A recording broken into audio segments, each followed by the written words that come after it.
Time now for First Alert Weather with meteorologist Rob Nucatola.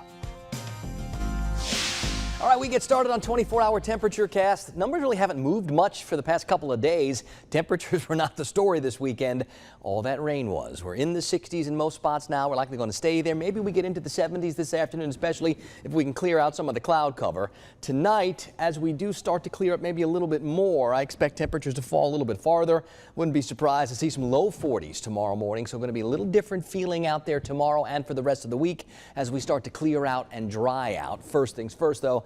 All that moisture is giving us a whole bunch of fog. Dense fog advisory for almost the entire area. Not quite for Hamilton, Eccles, and Suwannee counties, but even there we can find visibility that drops down below 1 mile. So be careful on the roads this morning. You know the vermin are out there lurking.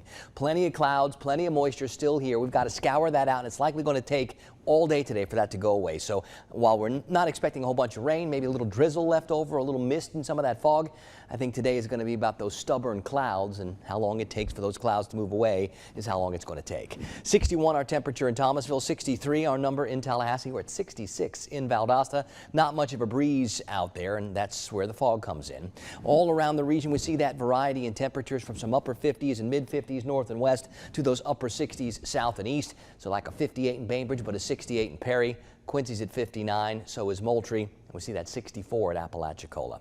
It's not breezy or anything. There's just enough air moving around where the fog isn't out of control everywhere, but we are going to find a lot of visibilities down below 1 mile, places like Camilla, like Bainbridge, like Mariana, even at the Tallahassee airport, down below 1 mile.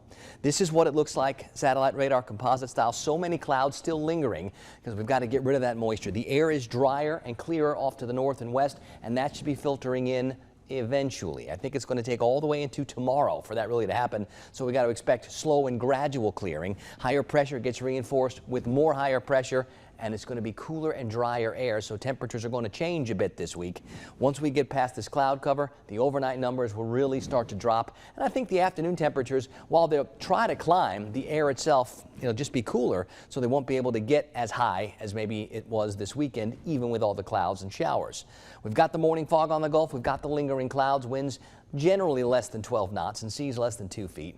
This morning it's 50s, 60s with that fog. Sun will be up at 7:19. I do think we'll start to see at least some peaks of sunshine today, but it's about the low clearing, and I think the top temperatures got a pretty good shot to get up over 70.